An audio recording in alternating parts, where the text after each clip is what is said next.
Hello friends, I am Chevy. Welcome to my shed. How are you today? How's life in your world? How's things where you are? I hope everything is wonderful, is amazing, is fantastic. Just as always, I hope you had a great day. So I've been putting some thought into making the furniture for M's family that they asked about. And the thing is, they didn't really ask about anything. They said, "Would you be willing to make stuff for us?" And my answer, of course, was, "Yeah, sure." And M was kind of pushing them, like he wants to make stuff. Like I think she wants me to make stuff because, truthfully, this shop has kind of sat unused for so long that I haven't cleaned it because it's just I don't use it, right? So it's kind of a complete disaster. And I'm kind of excited to clean it, and I'm kind of excited to try to make some things. I have a couple of ideas for designs of my own, but I also have at least a few things that they would like to see sort of emulated. When I mentioned it yesterday, I didn't really talk too much about it, but I'll just say that M's mom owns a craft store, and they sell a lot of furniture, but it's a specific type of furniture. It's it's honestly kind of garbage, right? But it's got that crafty appeal. And they buy all of this furniture for a company that's pretty local to me. It's just a 20-minute drive from here. And I guess that company has issues keeping up with demand, or just not caring so much, you know? And the furniture that they make, it's all pine. It's all just made out of 1x12 pine. Go buy any 1x whatever board at your local, Home Depot or Lowe's, or I don't know what you have around you, True Value Hardware, whatever. And that's what their furniture is made out of. And it's just cut to length and nailed together with finish nails. I don't even think they use glue. Like, I would honestly like to buy one of their items just to take it apart, because I'm curious to know, do they put any effort into it? Because you buy a bookcase, or not a bookcase, they have names for their things. So this little cabinet thing that they call a Dutch cabinet, and it's got like 2 or 3 shelves. It has a little, like, little swoopsy cutout at the top, and then a thinner shelf on the very top. And retails for $90. So they're selling it for, say, half that. I don't know what the I didn't ask prices yet, because I have to kind of figure that out. What would I charge? So say they're selling it for $50. It's got probably, let's pretend like it's got 4-foot sides. And 1, 2, 3. That's another 6, and then 7. So you've got, like, say you've got 10 feet of pine in there, 10 board feet of pine. Say 12 board feet of pine. You would use 2 12x6 or 1x12s by 6 foot. So that's got $30 worth of pine. And then they use bead board backing. It's almost like I don't know where they buy it, but it's like a plywood unfinished wainscoting. It's got like the bead strips down it, and they're buying that, or they're putting that on the backs of all these furniture. And it's really just you got to imagine. I hesitate to call this furniture. It's more just like decoration.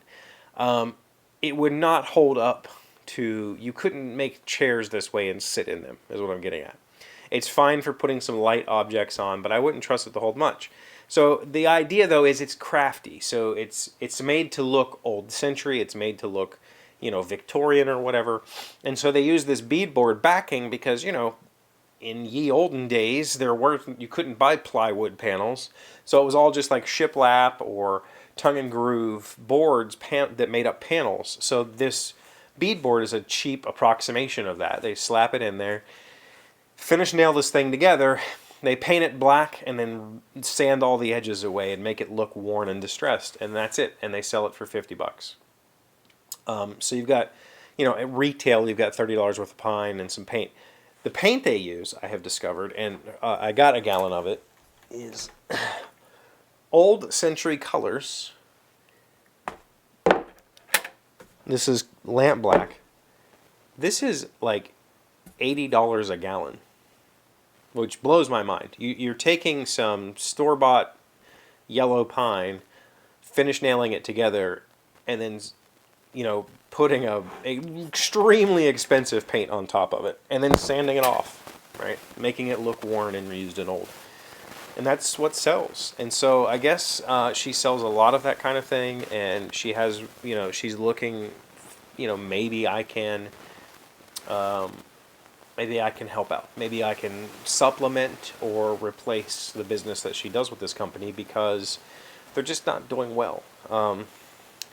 So, you know, looking at my prices, looking at what I would pay for lumber locally if I went to just buy retail lumber, you know, that same cabinet, even just doubling material costs, is going to cost me $60 to make it. So I can't sell it to her for $45 or $50 or whatever. So I have to figure all that out, right? We have to talk prices. I have to come up with some designs, figure out how much they cost, and then figure out if that's marketable, if that's feasible for her. Because I don't want to make things that will just sit and not sell. If I'm going to do it, and like I told her, if I'm going to do this, I haven't committed to anything yet. I've committed to trying. I've committed to make some stuff, and she said she would buy whatever I make, you know, at least one, and see what happens. But I've told her, like, it would be best for me if you could come up with these 5 items, or the things I want you to make a bunch of, or, you know, we will do batches of 2 or 3 so that I can get a process down for how to make these things. I plan on using either biscuits or pocket holes instead of finish nails, and I will use glue. And I don't think I'm going to use wainscoting, because it looks okay, but it looks manufactured. It doesn't look like tongue and groove or shiplap. It just looks like wainscoting with black paint on it. It gives the aesthetic, the aesthetic of being that paneled back. But I think that I'm going to probably make some sort of router jig so that I could make my own fake paneling, essentially, with Luan or something less expensive than wainscoting. Because I don't even know, I can't even find unfinished wainscoting around here.